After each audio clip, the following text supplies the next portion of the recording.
Lao Tzu is a Chinese legendary and historical figure who is considered to be the founder of Taoism.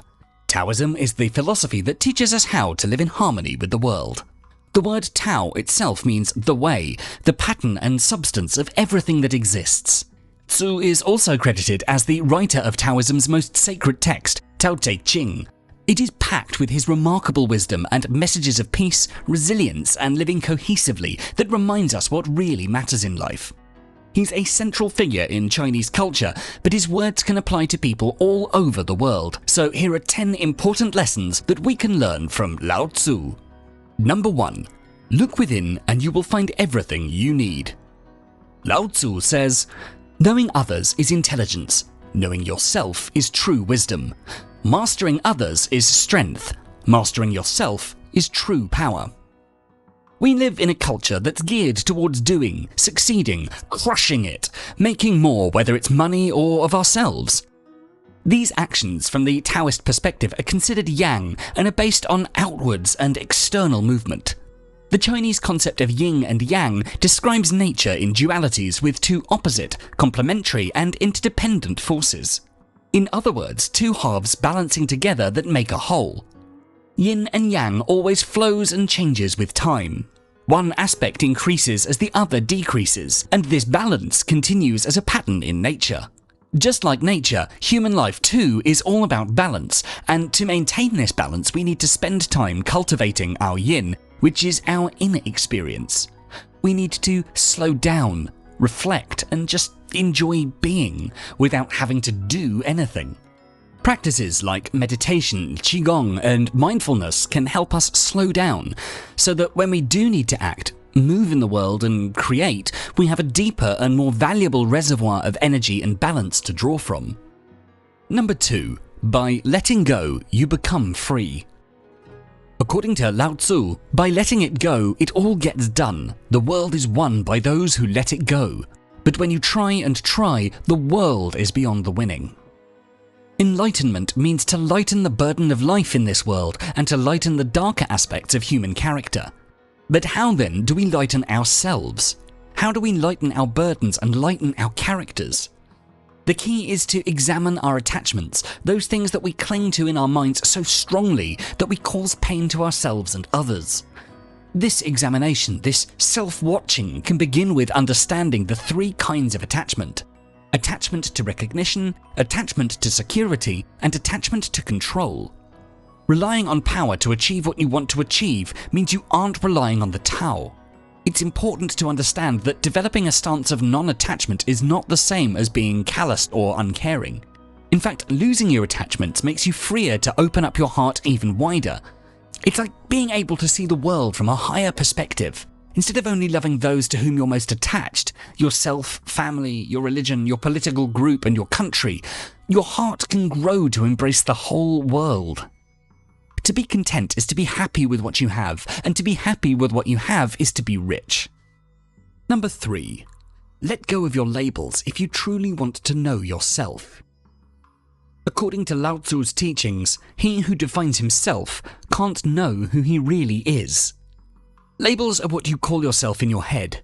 They're tags that you attach to yourself to describe the person you think you are. We have labels for ourselves such as a super dad, a successful businessman, a loser, a good-for-nothing, and so on.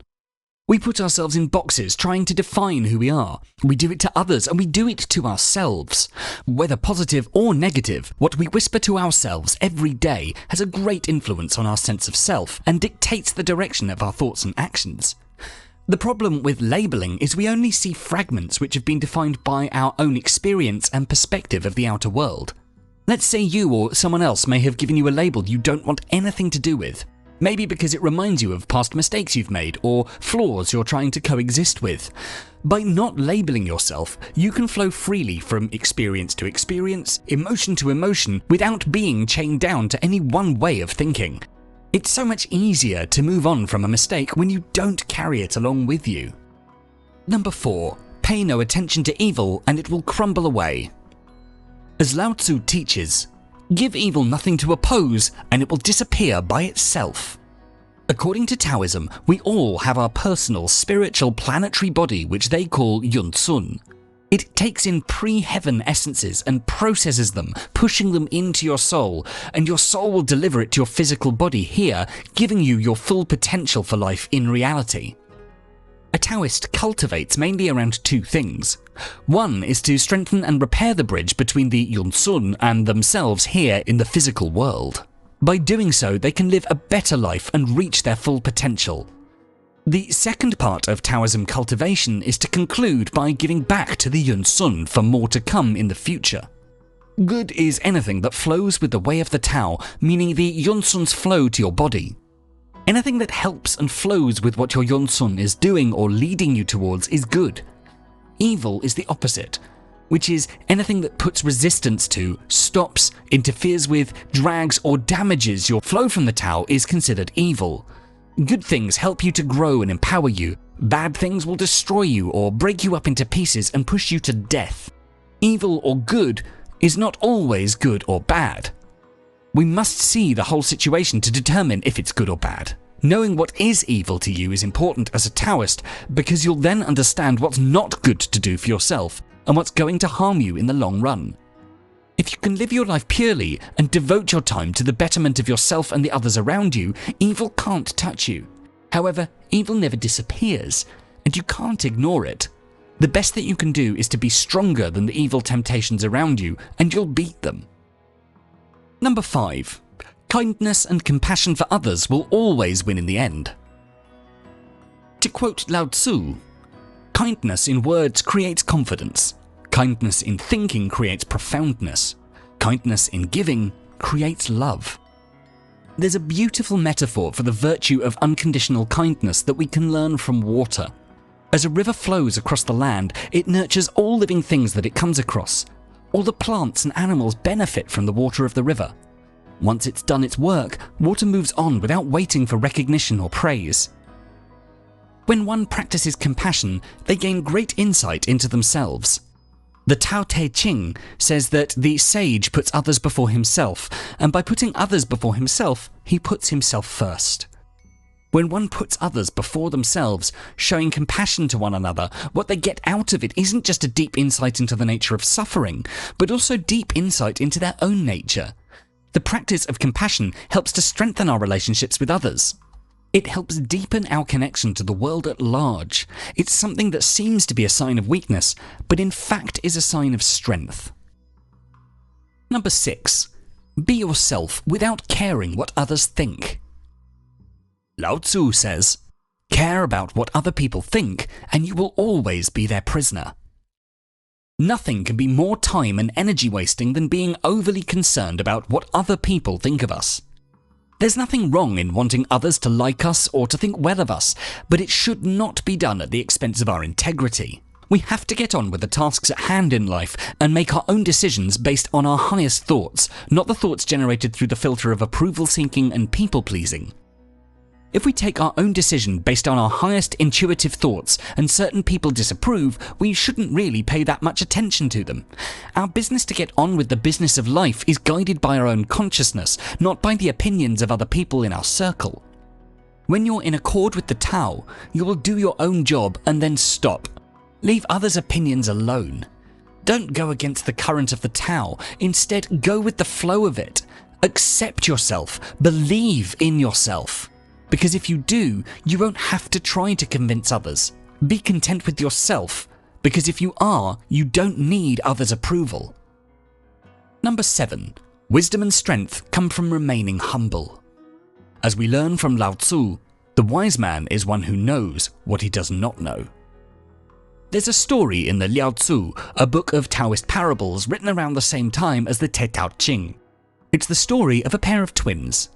They look the same, talk the same, belong to the same family, but one is loved, trusted and promoted by others while the other is not. He wears nicer clothes, eats better food and lives in a nicer home. The successful twin treats the unsuccessful twin with undisguised arrogance because he falsely believes he's earned his success, saying, "Maybe there's just more in me than there is in you." They both meet Master Tung Ko, who says, "When you say that one man has more in him than another, you mean only that they're not equally gifted. What I mean is something different from this. The unsuccessful twin has more worth than luck. You have more luck than worth. Your success is not due to wisdom, nor is his failure due to foolishness. Both are from heaven and not from man, yet you are presumptuous because you have more luck, while he is ashamed though he has more worth. Neither of you perceives that things must be as they are. The truth is that the great power of Tao can only be obtained with great love and great humility.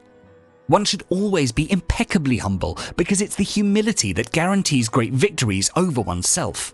It's the basis of the correct achievements in the transformation of the soul. You should agree with Tao completely. If you do this only partially, this will result in a dangerous breakdown because only complete humility is the cure for the disease called pride. Sadness and anger are companions of pride, whereas calm and joy are companions of impeccable humility. Number 8. Change is inevitable, so embrace it, even if it seems uncomfortable. In the words of Lao Tzu, new beginnings are often disguised as painful endings. We resist and often resent change, but change is key to life, because despite change being seemingly painful, it's forever necessary. Most of us tend to settle into our comfort zone. We're afraid of change or something new. We tend to get used to the rut and routine and begin to treat that as the sole option available to us. A sort of mental complacency sets in, and we don't want to alter that. Maybe because we no longer hope for better things, or maybe because we live in the belief that every ending is painful and doesn't always lead to something better. Every change is important, and every change is meaningful in and of itself. What seemed negative or painful in the beginning may turn into something new. In a new beginning, in a new way, in a new direction, a new opportunity, a new life, or even a new you. Change often paves the way for something better, and if not better, at least different. In change lies life's momentum and progress. Number 9. Learn to follow first if you ever wish to lead. According to Lao Tzu, if you want to govern the people, you must first place yourself below them. If you want to lead the people, you must learn how to follow them. To understand this, let's look at Lao Tzu's comparison between rivers and seas and hundreds of streams. Rivers and seas are more powerful than streams. They're larger, deeper, and stronger. Without water flowing in from hundreds and thousands of streams, rivers and seas wouldn't be what they are. Rivers and seas can be powerful because they're ready to receive. Similarly, from the perspective of Tao leadership, a leader is more powerful than their people, but their power is derived from their people. They need their people to feed them, both physically and metaphorically, otherwise they only have their own resources to draw from. Just like rivers and seas, a good leader must be ready to receive. To receive water from streams, rivers and seas stoop low. To harness energy from their people, a leader positions themselves lower as well in order to receive. They pay attention and listen. A leader follows before they're followed. Number 10. Always go with the flow. In our final piece of wisdom from Lao Tzu, we learn, when nothing is done, nothing is left undone. Wu Wei is a Chinese concept central to Taoism, which roughly translates to the action of non-action, or action without intent. It says that rather than fighting against the conditions in our lives, we should allow things to take their natural course. While many of us wake into our day with multiple to-dos stacked on our list and a sense of urgency to get things done, it's powerful to consider that there's a natural order in everything we do. If we tune in and follow the order, things get done effectively, efficiently, and without extra effort. If we go against the order, it takes extra time and energy to get things done, and in some cases nothing will get done no matter how hard we try. Let us take writing for example. If you feel uninspired and tired, don't force yourself to write a perfect chapter. Instead, recognize the direction of nature and take care of yourself. Maybe go for a walk. Then, when you feel inspired and motivated, take advantage and write with great ferocity and determination. This is what Wu Wei means, recognizing the forces of nature and acting accordingly. Some people intuitively interpret non-doing as something passive, laid back, or lazy. In the eyes of Tao, there are often times for action, but if no action is needed based on the laws of nature, then doing anything may be overdoing it. It's all about realizing when our efforts are being useful and when they're being wasted. If you enjoyed this video, please do make sure to check out the Stoicism playlist, and for more videos like this to help you find success and happiness using ancient philosophical wisdom, don't forget to subscribe. Thanks so much for watching.